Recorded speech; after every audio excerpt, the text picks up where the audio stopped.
My dear students, आज भी लोग जिस क्वेश्चन पर डिस्कशन करेंगे अपना क्वेश्चन है वेक्टर का। ये क्वेश्चन अपना आया हुआ है जेईई मेन 2029 में, बट इसको मैंने आप शेयर करना जरूरी समझा। उसका रीजन है इस क्वेश्चन के कॉन्सेप्ट पर रिलेटेड क्वेश्चन 2025 में मीन्स 2025 में आने के बहुत ज्यादा चांसेस है इस पैटर्न के, इसलिए शेयर करते हैं। देखो बोला क्या गया है, if A vector B vector, C vector and D vector are unit vector such that A cross B dot C cross D equal 1 and A dot C equal 1 by 2, then क्या बोला है, A B C are non coplanar means A B A vector B vector C vector है, ये non coplanar है means एक ही plane में नहीं है, डिफरेंट डिफरेंट प्लेन में है। दूसरा बोलते हैं B C D are non coplanar, फिर बोलते हैं बी सी डी आपस में देखा जाए तो ये भी डिफरेंट डिफरेंट प्लेन में है। अगला लिखा B and D are non parallel, B vector and D vector आपस में पैरेलल नहीं है। अगला बोलते हैं A vector and D vector and B vector and C vector are parallel, ये कहते हैं ए और डी आपस में पैरेलल है, बी एंड सी आपस में पैरेलल है। मींस आ गया इनके बीच अगर हम एंगल का डिस्कशन करने में सक्सेस हो जाए तो हमारे पास हमें क्वेश्चंस का आंसर मिल जाएगा। आइए बच्चों चलो बात करते हैं।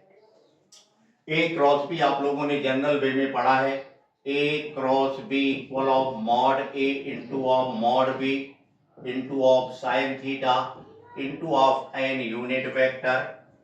याद आया ना आप लोगों को? तो cross product of two vector, हम इस कॉन्सेप्ट का हेल्प लेते हैं। ध्यान से देखें, ए क्रॉस बी को मैं क्या नोट कर सकता हूं, mod A into of mod B into of sine, assume कर लेते हैं ए एंड बी वेक्टर के बीच आने वाला एंगल अपन के पास कितना है, साइन थीटा 1। डॉट प्रोडक्ट अपना आ रहा है यहाँ पर, ध्यान से देखें, सी क्रॉस डी को क्या ले सकते हैं, mod of C into mod of D into of sine. क्या यहाँ पर हम नोट करेंगे, साथ में देखो साइन थीटा 2 हमने एज्यूम कर लिया है, सी एंड डी वेक्टर के बीच जो एंगल है वो थीटा 2 अपन का आ रहा है। साथ में इसके एक एन यूनिट वेक्टर आएगा, तो इसके साथ आने वाले एन यूनिट वेक्टर को मैंने यहाँ पर लिख दिया, एन यूनिट वेक्टर एज्यूम किया है, और इसके साथ आने वाले यूनिट वेक्टर को हमने n2 मान लिया। बट ये वैल्यू b कितने के इक्वल है, आप लोगों को बोलो 1 के इक्वल।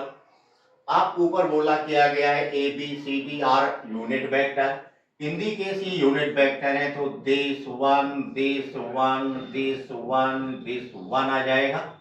तो अपने पास ये वैल्यू कहीं साइन थीटा 1 स्केलर क्वांटिटी है, तो इसको हमने लिख दिया sign theta 1 into of sine theta 2। ध्यान से देखें, साथ में कॉन्सेप्ट को भी कैप्चर करेंगे। डॉट प्रोडक्ट आ रहा, तो डॉट प्रोडक्ट क्रॉस प्रोडक्ट हमेशा दो वेक्टर के बीच ही डिफाइन होता है, तो हमने n1 वेक्टर इधर यूनिट वेक्टर को लिया, डॉट प्रोडक्ट यहाँ यूज किया, n2 वेक्टर लिया और इस पॉइंट पर यूज किया, इक्वल ऑफ क्या लिखा 1। इन वेक्टर को भी हम एंगल के फॉर्मेट में ब्रेक करते हैं, sine theta 1 into of sine theta 2 into of n unit vector mod of n unit vector into mod of n2 unit vector equal of into cos of theta, dot product वाला formula use किया, equal of 1। इसकी भी value आपकी 1 हो जाएगी, क्यों unit vector आ रहे हैं। तो देखो अपन को मिला क्या फाइनली। अब हम ट्रिग्नोमेट्री की हेल्प से इस क्वेश्चंस का बहुत प्यारा सा जवाब दे सकते हैं, इंटू ऑफ कॉस, इसको हमने थीटा बोल दिया है। अब थोड़ी सी बात कर लेते हैं यहाँ पर, एन यूनिट वेक्टर क्या है, n2 यूनिट वेक्टर क्या है अपन के पास, उसकी भी बात करते हैं। ध्यान से देखें, थीटा 1 आपका ए वेक्टर एंड बी वेक्टर के बीच का एंगल हमने एज्यूम किया है, इसको हमने क्या बोल दिया है, थीटा 1। थीटा 2 जिसे बोला है वो अपन के पास C vector and D vector के बीच का एंगल एज्यूम किया है, थीटा 2। जो आपने थीटा एज्यूम किया है कोई एक वेक्टर है जो ए वेक्टर एंड बी वेक्टर दोनों के परपेंडिकुलर आ रहा, ध्यान से देखिएगा, ए एंड बी वेक्टर दोनों के परपेंडिकुलर मींस इस तरह होगा। इसका मतलब है आपके पास एन यूनिट वेक्टर हम क्या बोल सकते हैं, N unit vector dot of A vector equal of N unit vector dot of B vector equal of 0 होगा। क्यों? N unit vector perpendicular to A vector and B vector, दोनों पर perpendicular आ रहा है। क्रॉस प्रोडक्ट की definition से देखते हैं। सिमिलर वे में आप कह सकते हैं N two unit vector dot of C vector equal of N two unit vector dot of D vector also equal 0। Means जो एन टू यूनिट वेक्टर है वो सी एंड डी के परपेंडिकुलर लिया हुआ है, यूनिट वेक्टर जो आता है। अब हम लोग बात कर लेते हैं आपस में, थोड़ा सा ध्यान देना। इसका प्रोडक्ट क्या मिला, sign theta 1 sign theta 2 cos theta equal of 1। ये हमारे पास 1 होना पॉसिबल कब है, ध्यान से देखिए। Theta 1 theta 2 and theta cos theta आ गया।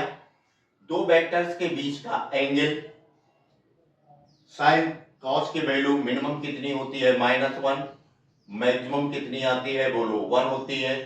अब यहां पर देखिए साइन थीटा 1 साइन थीटा 2, बनने वाला एंगल क्या होगा, 0 to 180 डिग्री के बीच का ही रहेगा, दो वेक्टर्स के बीच का होता है। तो हमारे पास 0 to 180 में साइन पॉजिटिव एंड पॉजिटिव होगा, दो नंबर पॉजिटिव आ गए। हिंदी केस हम कहें थीटा हमारे पास यहाँ पर नेगेटिव होगा। तो इन तीनों का प्रोडक्ट मीन्स हमने यहाँ से क्लियर किया, sine theta 1 greater than 0 also sine theta 2 greater than 0, और हम बोल सकते हैं sine theta 1 comma sine theta 2 greater than 0 less than pi, 0 to pi के बीच लाई करेगा।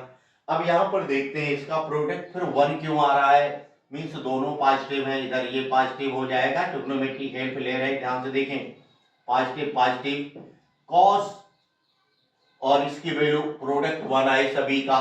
तो मीन्स क्या है हमारे पास, साइन थीटा 1 इक्वल क्या मिल जाए, 1 आ जाए, साइन थीटा 2 भी क्या हो जाए, 1 आ जाए, ध्यान से देखें।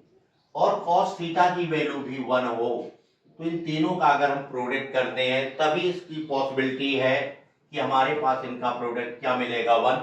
जब साइन थीटा 1 साइन थीटा 2 अपने पास क्या आएगा बता सकते हैं, 1 आ रहा है, तो इससे क्लियर हुआ sign theta 1 equal of 1 sign theta 2 equal of 1 equal of sine 90 degree, value 1 होती है ना। इसका मतलब आप बोल सकते हैं यहाँ पर थीटा 1 इक्वल 90 डिग्री आपको मिल गया, थीटा 2 भी आपने बोल दिया 90 डिग्री है।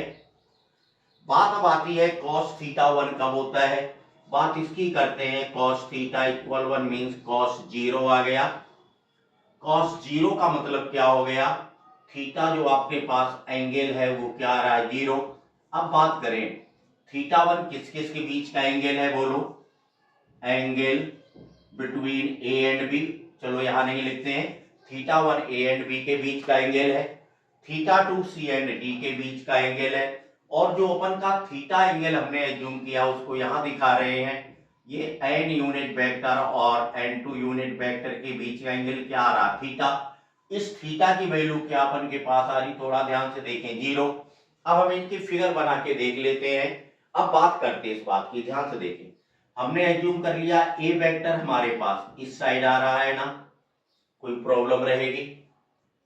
ए vector perpendicular on B vector है, ए और बी के बीच का एंगल कितना आ रहा बच्चों बोलो, 90 डिग्री। तो हमने ए एंड बी को परपेंडिकुलर बना दिया, बी वेक्टर आ गया। ध्यान से देखें, अभी आपका फिगर बनाती है आंसर आ जाएगा। अगला बोला है सी वेक्टर, लो सी एंड डी के विषय में बात अभी नहीं कर पा रहा हूं, बट एक और कंडीशन दी गई, देखो इसकी डिस्कशन कर लेते हैं। ए डॉट सी को क्या लिख सकते हैं, mod A into of mod C into of cos, इनके बीच के एंगल को हमने अल्फा बोल दिया, cos alpha equal of 1/2 value 1 आ जाएगी। इसे सॉल्व करें, अल्फा इक्वल 60 डिग्री आ गया, क्लियर है। ए एंड सी के बीच जो एंगल आ रहा है वो अपना कितना आ रहा, 60 डिग्री, तो क्लियर हो गया। ए सी हम अपना इधर कहीं होगा, ये सी वेक्टर आ गया। अब थोड़ा सा ध्यान दें, ये एंगल कितना है अपने पास, 60 डिग्री। ए एंड बी के बीच का एंगल कितना आ रहा है, इस एंगल का हमने नाम क्या दे दिया, 90 डिग्री। अगला हमें पता पड़ा सी एंड डी के बीच का एंगल कितना है बच्चों, थीटा 2, थीटा 2 क्या मिला, 90 डिग्री। सी एंड डी आ गया, तो सी के परपेंडिकुलर एक वेक्टर बना दिया, ये डी वेक्टर आ रहा है, इसका एंगल कितना है अपने पास, ये देखो 90 डिग्री। अब बात कर लेते हैं ऑप्शन क्या होंगे थोड़ा ध्यान से देखेंगे। इन्होंने लिखा है A B C are non coplanar. अभी बात करते हैं N1 एंड N2 वेक्टर के और डिस्कशन किया है। आपके ए डॉट सी लिखा है, इसका मतलब थीटा इक्वल 0 है। थीटा एंगल किसके बीच है? N1 एंड N2 वेक्टर के बीच। इसका मतलब है N1 vector parallel to N2 vector. और N1 वेक्टर क्या है? ए और बी के परपेंडिकुलर है। ध्यान से देखें, ए बी पर निगाह जाए, इन सबके परपेंडिकुलर होगा, किस तरह एंगल आएगा? ए और बी पर भी एंगल है और सी और डी पर एंगल आ रहा 90 डिग्री। अब बात कर लेते हैं N2 वेक्टर की। N2 वेक्टर कैसा है? सी के साथ 90 डिग्री का एंगल बनाएगा, डी के साथ 90 डिग्री का एंगल। N1 वेक्टर भी ऐसा ही होगा, N2 वेक्टर भी परपेंडिकुलर होगा। मींस क्या है?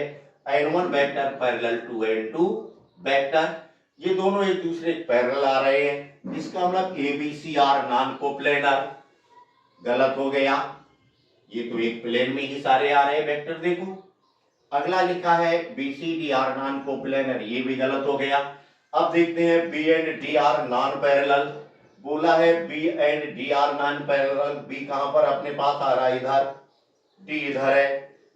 टोटल बी एंड डी के बीच एंगल 0 डिग्री का नहीं आ रहा है। इसका मतलब है ये पैरेलल। लिखा है नॉन पैरेलल, तो पैरेलल नहीं है। बिल्कुल सही है। तो अपना एक ऑप्शन तो ये क्लियर हो गया। इधर क्या लिखा है? A and B, A D are parallel. कि देखो ए और डी क्या पैरेलल है? नहीं है, ये भी गलत हो गया। तो अपना आंसर क्लियर हो गया। कौन सा? थर्ड ऑप्शन अपना क्लियर हो गया। ये मैंने आपसे शेयर क्यों किया है, इसका रीजन सिर्फ इतना है, इसमें जो हमने एंगल का फॉर्मेट बना करके हेल्प ले करके पैरेलल और नॉन पैरेलल कंडीशन को डिफाइन किया है। इस कॉन्सेप्ट पर रिलेटेड 2025 में वेक्टर का क्वेश्चन आपसे पूछा जा सकता है और जेई एडवांस के लिए बहुत इंपॉर्टेंस है इस कॉन्सेप्ट का, जिस कॉन्सेप्ट से मैंने आपको इस क्वेश्चन को सॉल्व कराया है। तो उम्मीद करता हूं आप इससे काफी फायदा लेंगे और इस कॉन्सेप्ट को लर्न करेंगे। वेक्टर को बहुत अच्छे से रेडी करके क्यों जाएंगे जेई एडवांस एग्जाम में?